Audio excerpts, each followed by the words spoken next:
जो नाम अपराध के ऊपर में चर्चा कर रहे थे, आज 10वां अपराध जो कि अंतिम है, उसके ऊपर में आज हम लोग चर्चा करेंगे। तो पहले ये 10 जो है हिंदी में थोड़ा सा सुन लेते हैं। तो भगवान के प्रति होने वाले 10 नाम अपराध जो कि पद्म पुराण के ब्रह्म खंड से एक्चुअली में लिया गया है। और इसके बारे में ऐसा कहा गया, सतताम नित्य नाम परम अपराधम वितनित यत ख्याति यताम कथा मतलब उच्चते तदिग्रह, मतलब भगवान का प्रचार करने वाले महाभागवतों के बारे में निंदा करना, ये पहला अपराध है। शिवस्य श्री विष्णु या यह गुण नामादि सकलम या भिन्नम पश्येत खल हरि नाम हित करे। कहने का मतलब शिव ब्रह्मा आदि देवताओं के नाम को भगवान के समान अथवा उनसे भिन्न समझना, अलग समझना। गुरेर अवज्ञा, हमारे गुरु की अवज्ञा करना, अनादर करना। और श्रुति शास्त्र निंदनम, वैदिक शास्त्रों अथवा प्रमाणों को सुनने के बाद उसकी निंदा करना या उसका खंडन करना। और हरिनाम कल्पनम, मतलब हरिनाम को एक कल्पना मात्र समझ के जो जाप करते वो काल्पनिक समझना। और तद तद अर्थ उद्वाद, कहने का तो पवित्र भगवान के नाम को अर्थवाद का आरोप लगाकर उसके ऊपर में तर्क करना। नामो बल्याद यशसी पाप बुद्धि न विद्यते तस् यमहि शुद्धि। तो ये कहते नाम के बल पर पाप करना, मतलब ये नाम ले रहे हैं, उसके ऊपर में वो बोल के हम पाप कर रहे हैं। धर्म व्रत त्याग हत्यादि सर्व शुभ क्रिया सम्यापी प्रसाद। हरे कृष्ण महामंत्र के जाप को वेदों में वर्णित एक शुभ कार्यक्रम समझ के उसको एक के समान समझना। और असाध विमोख अपनी अश्वंती यथो उपदेश शिव नाम परार्थ, अश्रद्धालु व्यक्ति को कृष्ण के नाम की महिमा का उपदेश देना। और शतापि नाम, ये 10वां जिसके बारे में हम लोग आज चर्चा करेंगे। शत अवापि नाम महात्मम या प्रीति रहितो अधम अहम ममादि परमो नामामि सो अपराध कृत। हरे कृष्ण महामंत्र के जप में पूर्ण विश्वास न होना और इसकी इतनी अगाध महिमा सुनने पर भी विषयाशक्ति बनाए रखना, मतलब कि आर्थिक शक्ति बनाए रखना, ध्यान पूर्वक जप न करना भी एक अपराध है।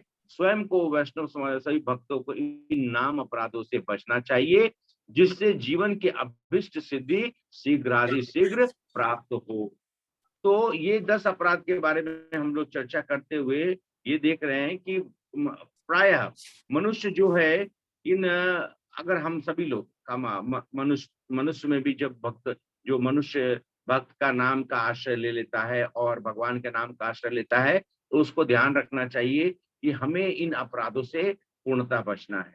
क्योंकि आध्यात्मिक प्रगति की प्रक्रिया को, अगर आध्यात्मिक प्रगति हम चाहते हैं तो इन सभी 10 अपराधों में से हमें विशेषकर ध्यान देना चाहिए कि हम ये अपराध अपने नाम अपराध के रूप में ना लें। और खासकर ये 10वां जो आज हम हम लोगों ने इसको बोध कराया है, इस 10 नाम रूपी अपराध श्रीमद् भागवत में प्रभुपाद ने भी तात्पर्य में विस्तृत रूप से कैंटो नंबर 3 15वें चैप्टर में 25वां श्लोक में उन्होंने इसकी बात बताई है।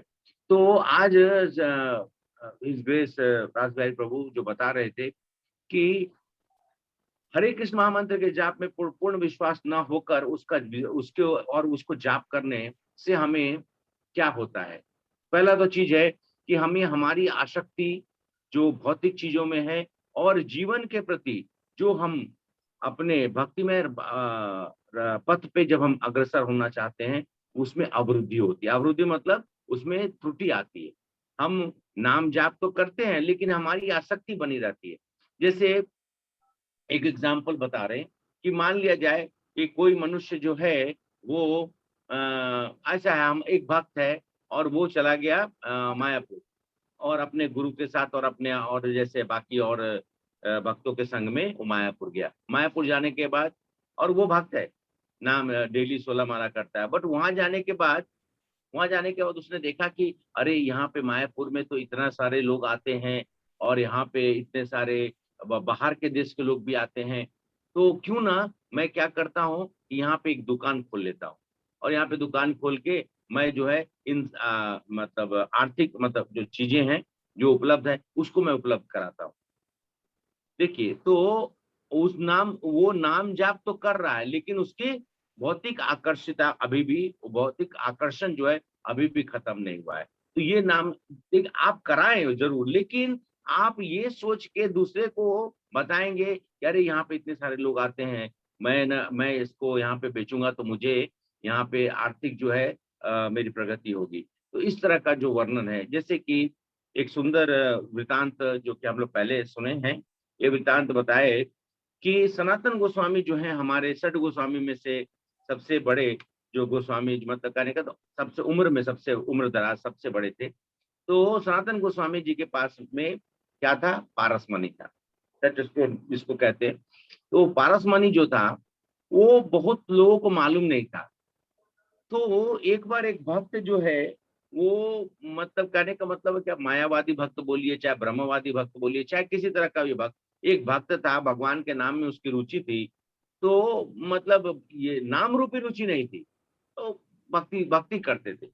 उन्होंने अपने गुरु से पूछा कि मैं चाहता हूं कि मैं भक्ति करूं, तो मुझे इसका इसको जो है ना, मतलब भगवान के भक्ति करने से मुझे मेरी आर्थिक, मेरी और भी जितने भी जो चीजें हैं वो सब खत्म हो जाए, तो ऐसा कोई उपाय बताइए।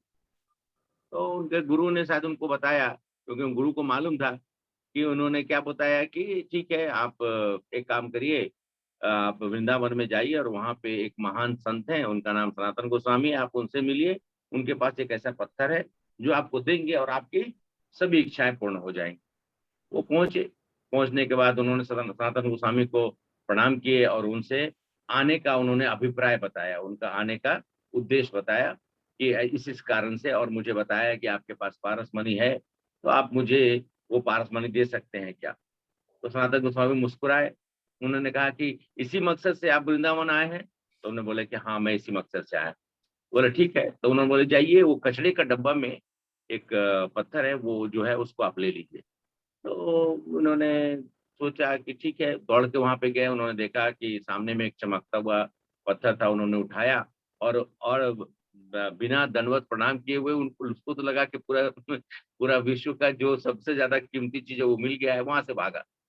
भागते भागते अचानक से दिमाग में आया, था तो बुद्धिमान ही, आया तो उसने सोचा कि अरे मैं तो मांगा था पत्थर, और ये पत्थर इतना अगर कीमती है तो कचरे के डब्बा में क्यों रखा हुआ था। उसको थोड़ा शक हो गया। तो उन्होंने क्या किया कि वहां जाके फिर से वो बोले कि नहीं, मैं फिर से वापस जाता हूँ। तब सनातन गोस्वामी जी के पास पहुंचे, और सनातन गोस्वामी जी के पास जाकर उन्होंने फिर से प्रणाम किया। इस बार श्रद्धा पूर्वक प्रणाम करते हुए उन्होंने कहा, तो सनातन गोस्वामी ने उनको देखा, बोले कि क्या बात है, आप तो पारसमणि लेने के लिए आए थे और मैंने आपको पारसमणि दे दिया, आप उसको लेके जा सकते हैं। तो उन्होंने कहा कि नहीं, मेरे मन में एक संशय है, मेरे मन में एक विषाद उत्पन्न हुआ है कि ये आप जो मुझे पारसमणि दी है, वो आपने कहा जाओ कचरे के डब्बे में से ढूंढ लो, और वहां गया तो मैं सही में कचरा का डब्बा था, उसमें से मैं निकाला हूँ। ये क्या कारण है कि इतनी कीमती चीज को आपने जो कचरे के डब्बा में रखा है। इसका मतलब है कि इससे भी कीमती चीज आपके पास है, ये तो लगता है कुछ ऐसे ही है। तो मुस्तादु साहब मुस्कुराने लगे, बोले कि सही में तुम ऐसा कर रहे हो, बोले तुम्हारे मन में ऐसा भाव है। बोला हाँ। बोले बोले कि नहीं, मुझे सबसे कीमती चीज चाहिए। बोले ठीक है, वो तुम्हें मिलेगा।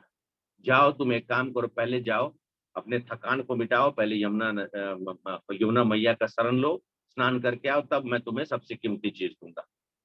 तो ऐसा में वो पथिक जो है, जो था, वो बेचारा गया, जाके स्नान स्नान इत्यादि करके आया, और फिर से उन्होंने प्रणाम किया और नीचे बैठ गया सनातन गोस्वामी जी के सामने में। और अंततः सनातन गोस्वामी जी से उन्होंने आग्रह किया कि आपने जैसा उद्देश्य दिया, आपने जैसा आदेश दिया था, और जिस उद्देश्य मात्र से मैं आया हूँ, मैं आपके सामने में उपलब्ध हूँ, आप मुझे वो सबसे कीमती चीज मुझे आप सौंपिए या आप मुझे बताइए। तब ने कहा उन्होंने कि ठीक है, अभी अपने आँख को बंद करो और जो मैं बोलता हूँ उसको तुम रिपीट करो। और अब सोचिए कि सनातन गोस्वामी जी के मुख से मंत्र निकला हुआ, और सनातन गोस्वामी का उन्होंने हमारे सनातन गोस्वामी के वो शिष्य बन रहे हैं। उन्होंने महामंत्र का हरे कृष्णा कृष्णा कृष्णा हरे हरे, हरे राम राम राम हरे हरे, ऐसे जब उन्होंने मंत्र का उच्चारण किया, तो इसके इस जो सामने में जो बैठा हुआ था उसके अंदर में अचानक से एक दिव्य प्रकाश उसको महसूस हुई, और वो जो उच्चारण हो रहा था महामंत्र का, उसके मन को शुद्ध कर दिया। अंतिम अतिक्रमण जो भौतिक अतिक्रमण उसके ऊपर था, वो तुरंत शुद्ध हो गया, और उसने भी हरे कृष्णा कृष्णा कृष्णा हरे हरे, हरे राम राम राम हरे हरे। तो ऐसा उसको ये महामंत्र के बाद उसके आँख से आँसू गिरने लगे, और सनातन गोस्वामी को देख के उन्होंने उनको साष्टांग प्रणाम किया। और उन्होंने जब सनातन गोस्वामी ने देखा कि ये जो है, इसके मन की जितनी भी अंदर की जो द्वेषें थी सब खत्म हो गई है, तब उन्होंने आशीर्वाद दिया और कहा कि इस नाम रूपी ईश्वर, नाम रूपी भगवान का आश्रय लीजिए, यही जीवन का सबसे बहुमूल्य चीज है। और ऐसे कहते भी हैं कि मध्य लीला में, चेतन चरितामृत में क्या लिखा हुआ है, श्रद्धा शब्द विश्वास कहे सुध निश्चय, कृष्ण भक्ति कैले सर्व कर्म कृत हाय। क्या बोलते हैं, श्रद्धा शब्द विश्वास कहे सुध निश्चय, कृष्ण भक्ति कैले सर्व कर्म कृत हाय। कृष्ण की दिव्य प्रेमा भक्ति करने पर मनुष्य स्वतः सारे गौण कर्म संपन्न कर लेता, ऐसा सुदृढ़ निश्चय श्रद्धा कहलाता है। कि ऐसी श्रद्धा भक्तिमय सेवा को संपन्न करने के लिए अनुकूल सिद्ध होती है। इसका तात्पर्य तो प्रभुपाद क्या लिखते हैं कि दृढ़ निश्चय तथा विश्वास, और इसको श्रद्धा कहते हैं। और जब कोई मनुष्य भगवान श्री कृष्ण की भक्तिमय सेवा में तत्पर हो जाता है और ये समझ जाता है कि उसने भौतिक जगत में अपनी अपनी सारी जिम्मेदारी मतलब रिस्पॉन्सिबिलिटीज पूरा कर ली है, उसने अपने पितरों समान जीवों और देवताओं को तुष्ट कर लिया है, वो सारी जिम्मेदारियों से मुक्त हो जाता है। ऐसे व्यक्ति को अलग से अपनी जिम्मेदारी पूरा करने की कोई आवश्यकता नहीं है, वो अपने आप पूर्ण हो जाती है। सकाम कर्म तो बुद्धिजीव के इंद्रियों को तुष्ट करने के लिए निमित्त मात्र बना हुआ है, किंतु कृष्ण भावना अमृत जागृत होने पर उसे पुण्य कर्म के अलग से कार्य करने की कोई जरूरत नहीं है। समस्त कर्म सर्वश्रेष्ठ उपलब्धि है, और भौतिक जीवन से विरक्ति और भक्त भगवान की सेवा में दृढ़ता पूर्वक लगा है, वह इस विरक्ति को सहज रूप से प्राप्त करता है। ये मध्य लीला का ये मध्य लीला के 22वें चैप्टर का 62 श्लोक है। बहुत सुंदर, क्योंकि अभी जस्ट हिज ग्रेस दासबाई प्रभु ने ये श्लोक के बारे में बताया था, तो मैं इसको आप लोग को पूर्णतः, क्योंकि इसका रूपांतर करके मैंने आपको बताया, क्योंकि हम चैतन्य चरिता में बहुत सुंदर ये श्लोक, और खासकर इसमें प्रभुपाद ने बताया है, क्या उन्होंने कहा था कि कृष्ण भावना में जागृत हो जाने पर उस पुण्य कर्म के उससे अलग कोई और पुण्य कर्म करने की जरूरत नहीं है। समस्त कर्म को सर्वश्रेष्ठ उपलब्धि और भौतिक जीवन से विरक्ति, तीन चीज बताया गया है। सबसे सर्वश्रेष्ठ उपलब्धि, भौतिक जीवन से विरक्ति, और जो भक्त भगवान की सेवा से दृढ़ता पूर्वक लगा है, वह इस विरक्ति को सहज रूप से प्राप्त कर लेता है। मतलब भौतिक विरक्ति कहने का मतलब है कि हम जिस नाम रूपी भगवान के का आश्रय लिए हैं, वो अंततः हमें उस विरक्ति से, वो भगवान श्री कृष्ण की आराधना करने से प्राप्त होती है। हरे कृष्णा माता जी, प्रभु जी, थैंक यू सो मच। और अगले सेशन में जैसा कि श्री प्रभु गोवर्धन प्रभु जैसा वो डिसाइड करेंगे, whatever they will decide, so Shri Rasbihari Prabhu said accordingly will communicate with him and further we will try to discuss on that. हम लोग उसके ऊपर में चर्चा करेंगे। हरे कृष्णा माता जी, Prabhu ji. I think Shri Prabhu has also joined.